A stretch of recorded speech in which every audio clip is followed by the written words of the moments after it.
Let's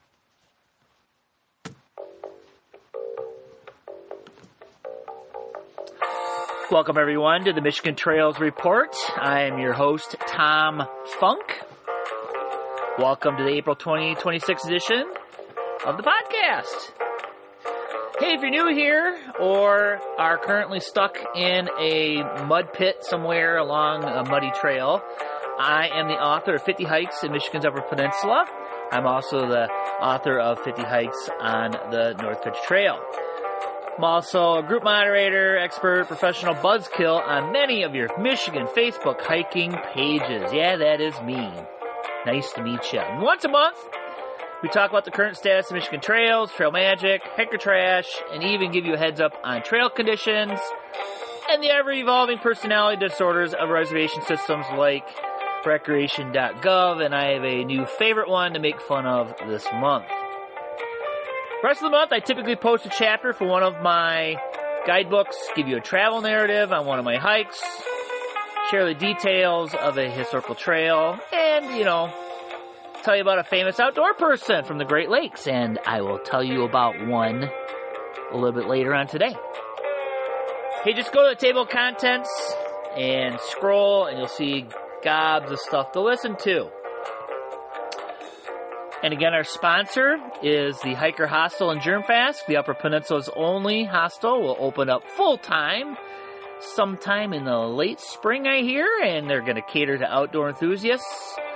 And they especially cater to North Country Trail backpackers. So there you go. And again, thanks to my friend Adam Main for providing the bumper music. Adam is a musician in Kalamazoo, Michigan. And with that, I have to fade this out. I have to touch that. And I go back here and I hit that. Well, you guys wouldn't know what I have to put up with to put these things together. And let's see. We're going to talk. Oh my gosh, I can't believe this computer stuff. Anyways, let's talk trails. All right, Trail of the Month. And before I get to the Trail of the Month, you may notice we are a bit late at getting out to the April Trail Report. I'm shifting the schedule a bit to accommodate a pre-Memorial Day podcast and then a pre-Independence Day podcast, so I decided to shift the April podcast a few weeks into the future. So as always, we kick off every podcast with the Trail of the Month. And this time, we're going to look at a section of the North Country Trail. And if you're following my Substack, you'll see that I have been posting updates to my 2 books. Yeah. And recently, I shared an update to hike number 32 in the 50 Hikes in Michigan's Upper Peninsula and hike number 44 in the 50 Hikes on the North Country Trail. And this involves Muskellunge State Park. And they have experienced quite the facelift in the past 10 years. And because of these improvements, there have been some trail reroutes, improvements, and closures. Park no longer skirts the beach. It now follows the North Country Trail through the park, crosses the south side of the county road. No longer follows the maintenance access road either. Instead, it crosses this one-lane road to parallel the beach and the inland lake. It'll then enter the campground, skirt past the contact station to end the loop road that accesses the picnic area. And from here, it cuts northeast to the county road, and the trail splits at this point at the new parking lot. North Country Trail does not utilize the new beach access that is there. Instead, it continues as a road walk for a quarter mile, and there's a state forest on the north side of the county road. Hey, just follow the blue bazes, and you'll find your way. So this has been funded by the ARPA, American Rescue Plan, through Michigan's Building Michigan Together Plan. All these state park stuff that you see, all the closures and the improvements, that's where this money is coming from. So they've added a new toilet, new shower building, accessible boardwalks, accessible path to Lake Superior. They've paved. They've improved the parking. You can park right there at the contact station if you are a long-distance backpacker. So it is a pretty cool thing. Glad that they're able to do it. And I think they're all up and running now. So, and again, a recreation passport is required and can be purchased at the contact station. Well, can it get any crazier out there? Can you hear in the background? That's rain. It's really pouring out right now. We've got a record amount of snow in the Upper Peninsula, and it's all melting all at once. We got record rain in the northern lower. We've got rivers that are overflowing, tornadoes, thunderstorms in the south, and with it, down trees and black trails, and I'm fully expecting frogs to fall out of the sky. And although we are well beyond the freeze-thaw in the lower peninsula, the trails are slop in many places. So went over the DNR update page, and they have added a special tab for closures due to flooding. And holy smokes, folks, go in there because there are just too many for me to read off in a 20-minute podcast. So check it out. It's crazy how many closures there are just due to all this flooding. Hey, I think it stopped raining. Thank you. Oh, my gosh. Clear Lake State Park Campground temporarily closed through the mid to late June. We also have Fort Wilkins Historic State Park's East Loop temporarily closed through early July. These are all new closures, by the way. You can check out all the old ones. There's about 65 of them out there. Anyways, continuing. Hartwick Pine State Park Visitor Center is open weekends through April 30th, and it's going to be open full time. The Houghton Douglas Falls, which is a very popular spot in the Keweenaw and Veterans Memorial Scenic Site, are closed for construction. Lake Gogebic is going to be closed, the campground, through July 20th. And Mears State Park Minor Campground closed April 22nd through May 20th. So those are your newest updates to that list.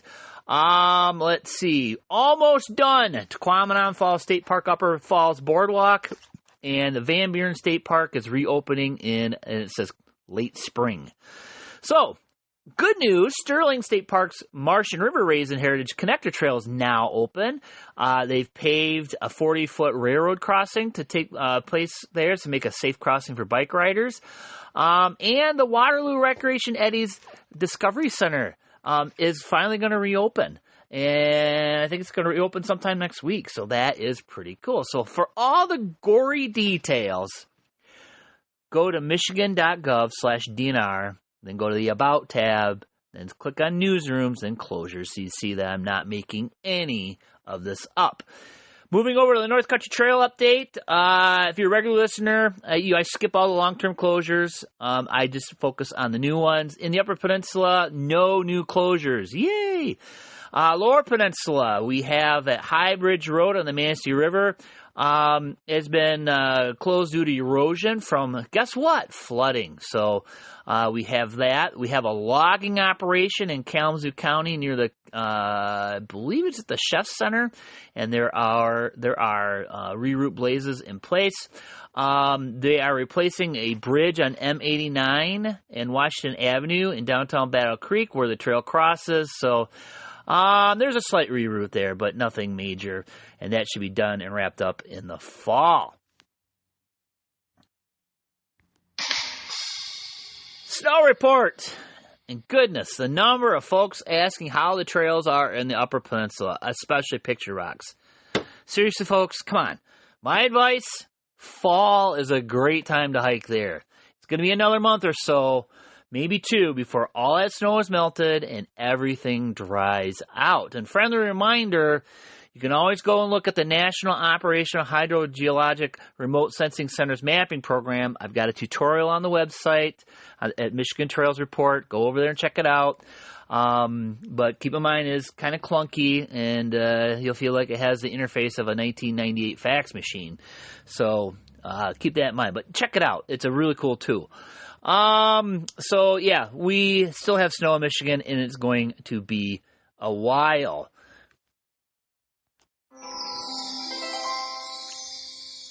Hiker trash. Hey, if everything goes according to plan, and I just confirmed this, by the way, 10 minutes before I started. So, I am going to have a meetup with Jim Dufresne. Yeah, that Jim Dufresne. His book, Hiking in Lower Michigan, had a profound impact on me, mostly getting me out onto hikes I probably have never considered doing. And ever since I was in college, I read his articles and newspapers. I kept buying his books and, generally looked up to him. I met him in person for the first time at the Quiet Adventure Symposium, 12, 13 years ago. And we've stayed in touch, and we probably see or talk to each other, once a year or so. So, yeah, we're going to get together and have a little chat. And then you're like, who is this Jim Dufresne? All right, so the guy should have his own Wikipedia page by now, but he doesn't. But he is an award-winning outdoors and sports writer and editor.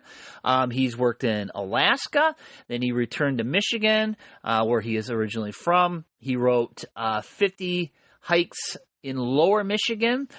He wrote all these other books, Backpacking in Michigan, 12 Classic Trout Streams in Michigan. He also owns and operates the MichiganTrailMaps.com website. Hey, and you'll hear a little bit more about them in a little bit. Anyways, he's a righteous dude. I'm glad to be able to meet with him. He is gracious enough to give me an hour of his time, and I'm hoping to tell you all about it in the Memorial Day weekend podcast. So be sure to listen. I may be sharing some very interesting news. Just saying. Okay, so moving on, North Country Trail 100 hike. Well, this shit weather has made it hard to click off miles towards that goal, don't you think? EJ Durgal, though, he's making a go for it. He's still chunking off miles, and I saw he was recently seen down by me in Berry County, but he was actually hiking just north of me in Ionia. The only person that I saw that finished the North Country Trail 100 last month was Larry Bell. Yes, that Larry Bell. Boy, I run in some great circles, don't I? Been drinking his beer since before it was legal. And, known Larry for, 30 years.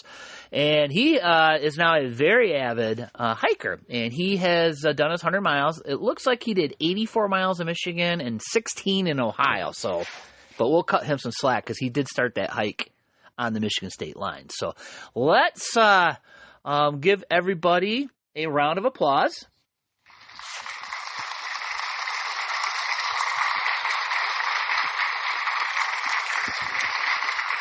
Let's get some good weather and let's get out and do some hiking. Maybe we'll get some more North Country Trail 100 hikers we can talk about next month.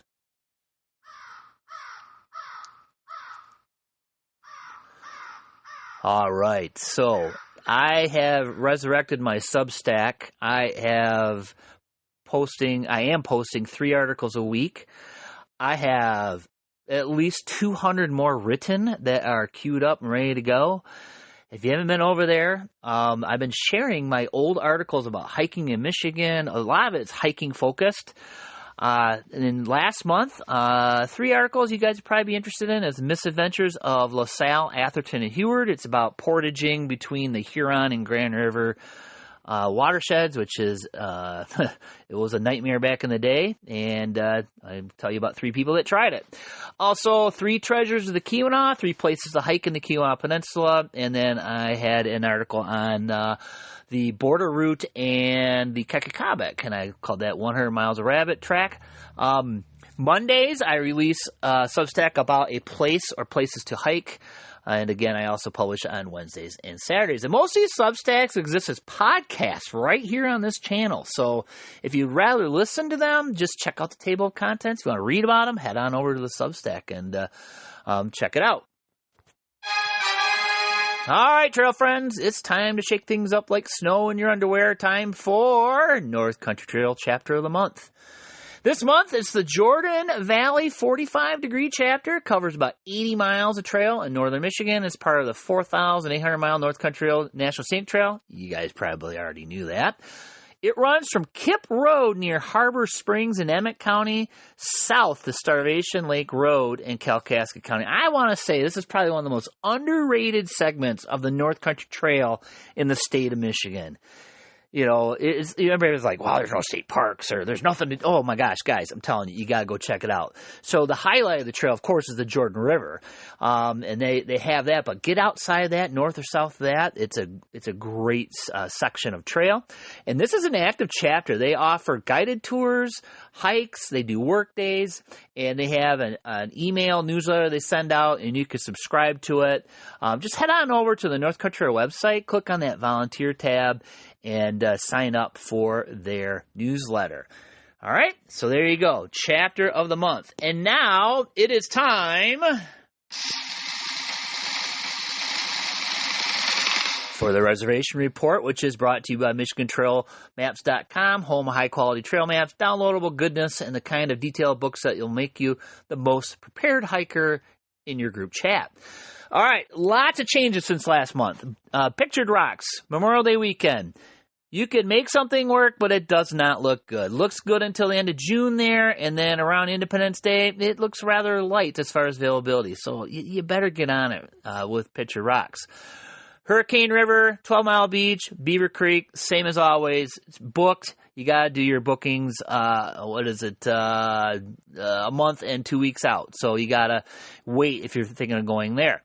Grand Island, a bit sparse around Memorial Day, but again, good until late June, but, overall better availability than Pictured Rocks. Now, moving on to the west end of the UP, Sylvania. I've been there. I love it. It's a great place. There's always availability, and I can honestly say I've never seen Sylvania completely book up on a day. Well, it's going to happen. Only one site left on Saturday of Memorial Day weekend. So you'll have to take your chances with the non-reservable sites if you decide to go. And the 12th and 13th of June booked up as well. What's going on? Maybe people are finally starting to spread out, because I am noticing there's a whole lot less reservations at Pictured Rocks than there has been in the past. And there seems to be more at some of these more outlying areas. So keep that in mind.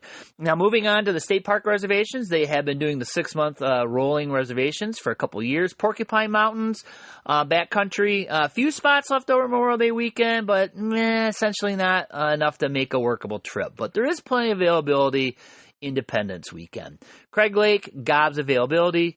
Tequamanon Falls, Saturday, Memorial Day weekend is booked, and so is July 4th. Remember, there's only 3 backcountry sites at Tequamanon.